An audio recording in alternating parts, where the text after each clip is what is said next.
అందరికీ నమస్కారం అండి.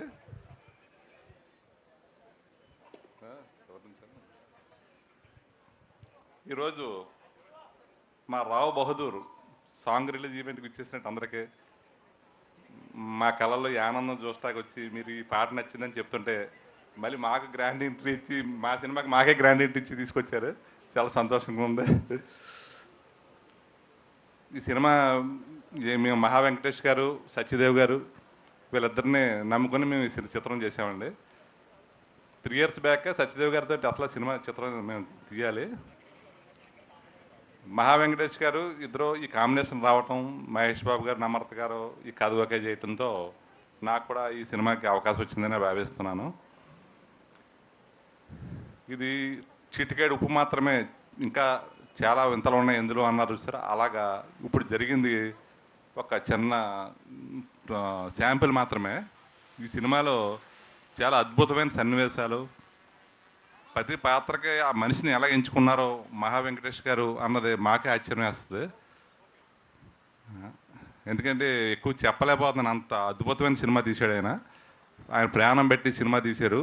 ఈ సినిమా తర్వాత ఆయనకి టోటల్గా మామూలు పేరు రాదండి, అంత శ్రద్ధగా చేశారు. పిన్ టు పిన్ అబ్జర్వ్ చేశాను నేను. ఏ సీన్ కూడా ఎక్కడా కూడా ఈ మనిషి ఈ పాత్రకి ఎలా సూట్ అవుతాడు అని అది ఎంత ఆలోచించారో ఆయన. మళ్ళీ కేర్ ఆఫ్ కంచరపాలెం 2 సార్లు చూస్తే కానీ నాకు అర్థం అవ్వాలి. అందులో చిన్న సినిమాకి ఎంత జాగ్రత్తగా చేశారు, ఎంత బడ్జెట్ పెట్టిన సినిమాకి ఇంకా ఎంతో శ్రద్ధగా చేశారు అని. ఒక అద్భుతమైన సినిమా అండి ఇది. అంటే మేము ప్రొడ్యూసర్గా అంత ఎక్కువగా చెప్పగలదు కానీ ఇంకా ఒకటి వస్తాయి కదా మీకు, ఇంకా 5-6 చీమింతాం ఇంకా మీకు. ఇది జస్ట్ చిటికెడు ఉప్పు మాత్రమే. అలాగే స్మరణ్ గారు మ్యూజిక్ ఈ చిత్రానికి ప్రాణం. సాంగ్స్ అన్నీ చూసాం. మొత్తం సినిమా అంతా కూడా ఎవరి పాత్రకు వాళ్ళు న్యాయం చేశారు. అంటే సీరియల్గా చెప్పలేకపోతున్నాం కానీ సత్యదేవ్ గారు అయితే ఈ సినిమాలో ఈ లుక్ చూస్తే ఎక్కడి నుంచి తీసుకొచ్చారు ఈయన సత్యదేవ్ అని గుర్తుపట్టలేరు. మనకు తెలిసిన వాళ్ళు అనుకుంటున్నాం కానీ అంత గ్రాండ్ లుక్ సత్యదేవ్ గారు. ఈ పెర్ఫార్మెన్స్ అంతా ఉండి ఇక్కడ దాకా ఇలాంటి కథ దొరకలేదు. మెయిన్ టాలెంట్తో పాటు కంటెంట్ కూడా బాగుంటేనే వాళ్ళకి ఉపయోగపడుతుంది. సరిగ్గా ఈ టీం అంతా కూడా కరెక్ట్గా పడ్డారు. ఇప్పుడు అనురాగ్ రెడ్డి గారి, శరత్ వీళ్ళిద్దరికి ఇద్దరు నాకు పరిచయం అయితే సినిమా ఇండస్ట్రీ అంతా పరిచయమైనట్టే ఉంది. నాకు పెద్దగా పరిచయాలు తక్కువ, ఏదో కథ నమ్ముతాం చేస్తాం. యశోద సినిమా చేస్తాం కొలాబరేషన్ తోటి, అది చాలా సక్సెస్ఫుల్గా చేస్తాం.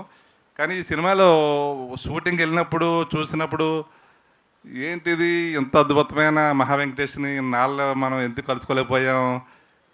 సత్యదేవ్ గారు అంటే ఆయన చేయలేకపోయారు, అప్పుడు ఆయనకి 2 బిజీగా ఉండి ఆయన ఎప్పుడో చేయను నేను అవ్వలేదు. మహా వెంకటేష్ తోటి ఎందుకు చేయలేకపోయాం అని, ఇంత డిలే ఎందుకు అయింది, దీనికి ఇంత ప్రతిభ ఉన్న మనిషి ఇలాగ ఎందుకు ఉండిపోయారని ఆలోచనతో నేను నెక్స్ట్ వెంటనే సినిమా చేయాలని అదే ఆలోచిస్తున్నాను రోజు. నేను ఏదోటి ఆయనతోటి చెయ్యాలి, ఏంటి అతను ఎందుకు తీసుకురాలేకపోయి వెలుగులోకి అని మాత్రం నేను నిరంతరం అనుకుంటున్నాను. అలాగే మా చిత్రంలో పనిచేసిన వాళ్ళందరూ కూడా ఇప్పుడు ఈ ఒక సినిమా విడుదల అయ్యి విజయం సాధిస్తే నిర్మాతగా మాకన్నా ఎక్కువ ఆర్టిస్టులు, టెక్నీషియన్స్ వీళ్ళందరూ కూడా ఈ సినిమాకి మేము పనిచేసామని చెప్పుకోవడానికి చాలా గర్వకారణంగా ఉంటుంది. మేము ధైర్యం చేసాం, నమ్మాము, ధైర్యం చేసాం. ఈ రోజున ఇంత కాన్ఫిడెన్స్కి ఎందుకు చెప్తున్నాం అంటే సినిమా చూసిన వాళ్ళు, బయ్యర్స్ అందరూ బిజినెస్ అవ్వటం ఇవన్నీ చూసుకుంటే మా సినిమా మేము బాగుందని చెప్తాం కన్నా కొనేవాళ్ళు, చూసేవాళ్ళు చెప్తుంటే మాకు ఇంకా ఆనందంగా ఉంటుంది. తొందరలోనే దీన్ని ప్రేక్షకుల ముందు తీసుకొస్తాం. మళ్ళీ ఎందుకంటే మంచి సినిమా తీయడానికి ప్రయత్నం చేస్తాం, మరి తీయగలమో లేదు కానీ అంత అద్భుతమైన సినిమా ఇది మాత్రం. ఇంకా అంత మాత్రం డ్యామ్ షూర్గా చెప్పగలనా. ఈ సినిమా మహా వెంకటేష్ మొత్తం దీని మీద ప్రాణం పెట్టేసాడు. అతను 5 సంవత్సరాల నుంచి దీని కథ రాసుకుని మేము వరుసలో షూటింగ్ చూసినప్పుడు దగ్గర నుంచి అబ్జర్వ్ చేస్తాను. ఎక్కడా ఒక డ్రెస్ కోడ్ కానీ ఎవరు పట్టుకోలేరు ఈ సినిమాలో. అలాగని ఈ స్టోరీ ఏంటి అసలు, ఇందులో ఏ జోనర్ అనుకోవాలి, ఇది అది ఏమనుకోవాలో కూడా ఎవరికి అర్థం అవ్వదు. ఇది మేము అంటే ఒకటి వదిలినప్పుడు మీకు కొద్దిగా చెప్తుంటాం. ప్రస్తుతానికి ఇది చిటికెడు ఉప్పు మాత్రమే. అలాగే ఈ సినిమాలో పనిచేసిన వాళ్ళు అందరికీ ధన్యవాదాలు తెలుస్తా. మీడియా వారు మాకు బాగా ఫ్రెండ్స్ అయ్యారు. వాళ్ళు ఏమంటే నన్ను నిరభ్యంతరంగా అడిగేస్తున్నారు, ఇది తప్పు చేస్తున్నారు, రైట్ చేస్తున్నారని. కాబట్టి వాళ్ళని ఏం రిక్వెస్ట్ చేయను, మీరు ఎలా ఉండాలో రాసుకోండి. Thank you very much.